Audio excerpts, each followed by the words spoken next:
जब हमारे यहाँ इंडस्ट्रीज लगेंगे इंडिया में और ख़ासकर बिहार और झारखंड में, तो इससे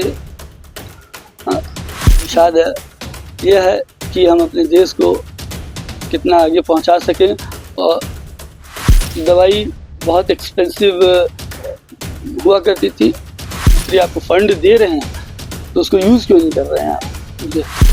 विश्व में 36 लाख डॉक्टर हैं और ये ईश्वरीय कृपा है कि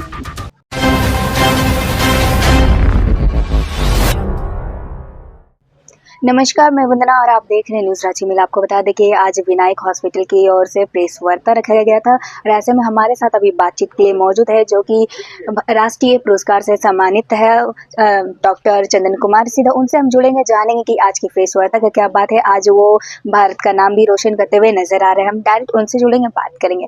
आज आपने प्रेस वार्ता रखा था, क्या कुछ?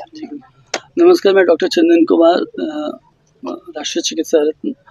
और आज की प्रेस वार्ता की मेरी मुख्य उद्देशिका ये थी कि पहली बार किसी भारतीय को कॉमनवेल्थ राष्ट्रमंडल के 56 देशों का बायोमेडिकल वेस्ट मैनेजमेंट और इन्वायरमेंटल हेल्थ केयर का चेयरमैन बनाया गया है सर जॉन ऑस्टिन जयराज द्वारा।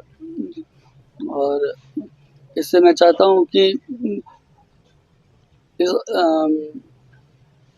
जितना ज़्यादा से ज़्यादा फार्मास्यूटिकल कंपनीज हमारे इंडिया में एस्टेब्लिश हो, मेडिकल इक्विपमेंट जो बेस्ट क्वालिटीज़ के हैं इक्विपमेंट्स इंडिया में उनका मैन्युफैक्चरिंग हो और उसको हम लोग कॉमनवेल्थ कंट्रीज़ एंडोर्स करके एक्सपोर्ट करें। और इससे हमारा दो चीज़ का फ़ायदा होगा कि इंडिया हमेशा बेस्ट प्रोडक्ट देता है, तो लोगों को दवाइयाँ और बाकी जो मेडिकल इक्विपमेंट्स हैं वो बाकी विश्व को भी, जैसे हमारे प्रधानमंत्री जी की वसुधैव कुटुंबकम की और बहुत पुरानी परिकल्पना है, उसको हम लोग सही कर पाएँ और धरातल पर उतार पाएँ। और जब हमारे यहाँ इंडस्ट्रीज लगेंगे इंडिया में और ख़ासकर बिहार और झारखंड में, तो इससे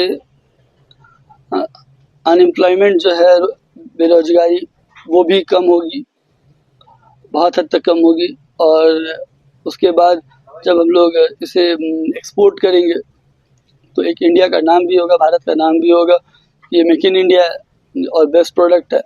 और इससे हमारा फॉरेन डायरेक्ट इन्वेस्टमेंट भी बढ़ेगा, हमारी जीडीपी भी बढ़ेगी और इकोनॉमिकल ग्रोथ तो अभी हम लोग फास्टेस्ट ग्रोइंग इकोनॉमी हैं ही, 5वें नंबर से 4थे नंबर पे आ गए हैं। मैं चाहूँगा कि मेरे टेन्योर जो है 5 साल का जो मेरा टेन्योर पीरियड है, इसमें मैं अपने देश के लिए इतना कर सकूं कि हम स्वास्थ्य में भी नंबर 1 रहें और इकोनॉमी और पावर में भी नंबर 1 रहें। सर, जैसे कि आपको चेयरमैन बना दिया गया है, तो आपको कैसा लग रहा है? क्योंकि ये कहीं न कहीं बहुत बड़ी बात है, इस प्रकार से अपनी भारत देश का नाम रोशन करना। आपको कैसा लग रहा है? जी, मुझे ये एक सामान्य बात है। अगर आप किसी जैसे मैं एक डॉक्टर होने के साथ-साथ बीसी रॉय सर के बाद दूसरा डॉक्टर ही हूँ भारत में। बीसी रॉय सर के नाम पर मैं डॉक्टर्स डे मनाया जाता है, जिसे एफआरसीएस एंड एफआरसीपी दोनों की उपाधि मिली हुई है। एफसीएमए और एमसीएमए दोनों की उपाधि मिली हुई है। तो मेरा तो मुख्य उद्देश्य यही है कि अगर आप किसी भी काम को अपने पूर्ण लगन से करें और उसे एन्जॉय करके करें, तो असफल सफल समान मनोरथ।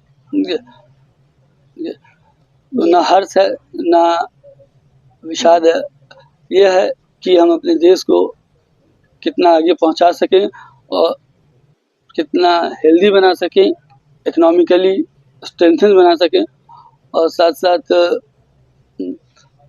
अपने देश द्वारा बनाए गए प्रोडक्ट्स और बाकी आप क्या कहेंगे, भारत में मेडिकल की जो हॉस्पिटल की जो सुविधाएँ होती है, जो मेडिकल दवाई कैसी है? आपके अकॉर्डिंग कैसी है? जी,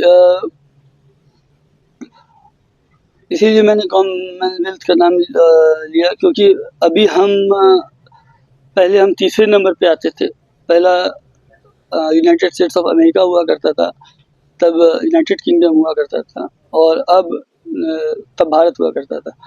अब हम दूसरे नंबर पे आ गए हैं। US, United states of America के बाद इंडिया है, और तब यूनाइटेड किंगडम है। पर तब भी देखा जाए तो ब्रिटेन में, यूनाइटेड किंगडम में जो गोल्डन प्रोटोकॉल्स फॉलो होते हैं वो हमारे यहाँ फॉलो नहीं हो पा रहे हैं, जबकि हमारे यहाँ माननीय प्रधानमंत्री जी की आयुष्मान भारत प्रधानमंत्री जन आरोग्य योजना भी है।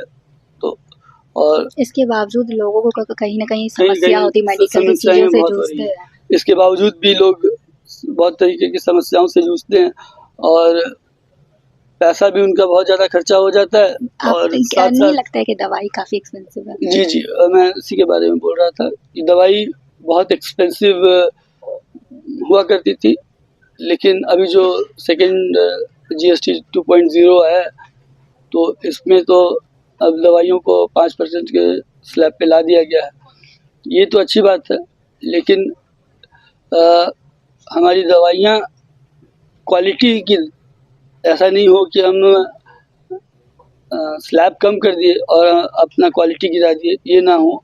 इसके लिए भी हमें प्रयासरत रहना पड़ेगा। जी, ये तो हुई हमारी भारत की बात। अगर हम स्पेशली हम बात करें झारखंड राज्य की, तो जी। झारखंड राज्य में क्या स्थिति है मेडिकल सुविधाएँ की? आपको क्या लगता है? ये तो आपने बड़ा कंट्रोवर्शियल क्वेश्चन पूछ दिया, लेकिन झारखंड की स्थिति इस प्रकार है कि झारखंड का सबसे बड़ा अस्पताल Rajendra institute of medical sciences है।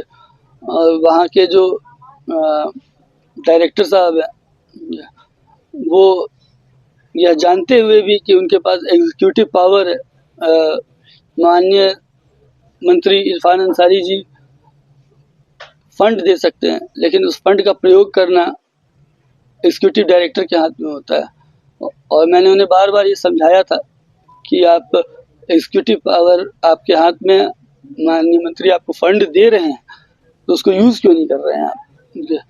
रिम्स की छत गिर रही है, एक बार एक सिस्टर के सर पर छत गिर गई, और बाहर से दवाइयाँ मंगाई जा रही हैं, और मुझे लगता है कि बहुत तरह की करप्शन में भी लिप्त हैं।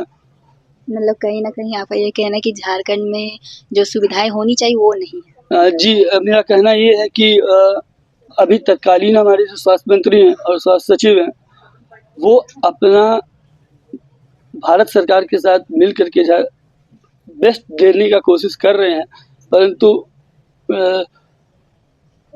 हम अब हमारे डॉक्टर्स ही उसको इम्प्लीमेंट नहीं कर पा रहे हैं, उसका यूज़ नहीं कर पा रहे हैं। जैसे मैंने अभी रिम्स के डायरेक्टर साहब का उदाहरण दिया, वैसे बहुत सारे ऐसे डॉक्टर्स हैं जो कि इम्प्लीमेंट नहीं कर पा रहे हैं, और सरकार तो काम कर रही है, लेकिन डॉक्टर्स उसको इम्प्लीमेंट नहीं कर पा रहे हैं। जी, आपसे मेरी एक और सवाल रहेगी कि आपकी जर्नी क्या रही और आप अपनी पेशेंट को कैसे डील करते हैं, ये सब के बारे में आप बताएँ? जी, मेरी जर्नी यही रही कि मैं 2004 batch MBBS Rajiv Gandhi university of health sciences Bangalore से किया, फिर MD फार्माकोलॉजी किया, फिर MS जनरल सर्जरी किया, और मानक उपाधि के रूप में मुझे FRCS fellow of royal college of surgeons, fellow of royal college of physicians से भी, मानक उपाधि के रूप में मुझे FRCS fellow of royal college of surgeons, fellow of royal college of physicians से भी सम्मानित किया गया, और FCMA fellow of Commonwealth medical association and MCMA member of Commonwealth medical association से भी मानक उपाधि से सम्मानित किया गया। और विश्व में 36 लाख डॉक्टर हैं, और ये ईश्वरीय कृपा है कि उन 36 लाख डॉक्टरों में एक ही डॉक्टर है, डॉक्टर चंदन कुमार, जो कि भारत का शान बढ़ाते हुए एविडेंशियली उसके नाम पर इंडिविजुअली 4 वर्ल्ड रिकॉर्ड्स हैं, जो कि evidentially Guinness book of world record, Limca book of world record, Asia book of world record, India book of world record में दर्ज हैं। और 2019 के सर्वे के अनुसार top 100 doctor of the world में डॉक्टर चंदन कुमार का नाम रहा। और मैंने इनहेल्ड एंटीबायोटिक्स का मुझे जनक कहा जाता है।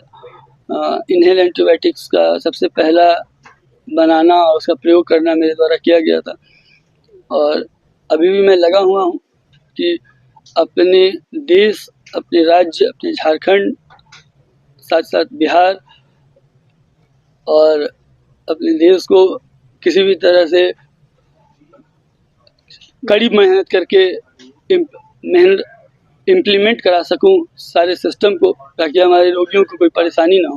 क्योंकि वैद्य का एक ही धर्म होता है कि अपने आप को ईश्वर के प्रति समर्पित करके अपने रोगी का पीड़ा हरे और अपने आप को ईश्वर पर समर्पित करके अपने रोगी को आरोग्य दान प्रदान करें। बहुत बहुत धन्यवाद।